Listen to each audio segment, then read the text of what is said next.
হচ্ছে আমাদের রাশিয়ান বাবুর্চি, রাশিয়া থেকে আগত, মস্কোর, রাশিয়ার রাজধানী মস্কো, সেই মস্কোর প্রাণকেন্দ্র জাবালা শহরের পাখির ঘাম নানা লাইছে।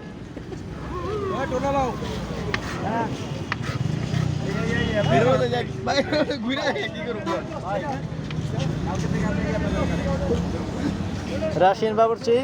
আমাদের সাথে আছে সুইডেনের শরবত মেকার জনাব রবিন। আমাদের আছে থাইল্যান্ডের রেস্টুরেন্ট ম্যানেজার, বাংলাদেশে তাকে হায়ার করে নেওয়া হয়েছে 7 দিনের জন্য, 1 মাসের জন্য। সে আপাতত আমাদের ইফতারের কার্যক্রম পরিচালনা করবে। আমাদের সাথে আরও আছে নরওয়ের আপনার কি বলে না নরওয়ের কয়লার খনিতে কাজ করতো সাবেক কর্মী।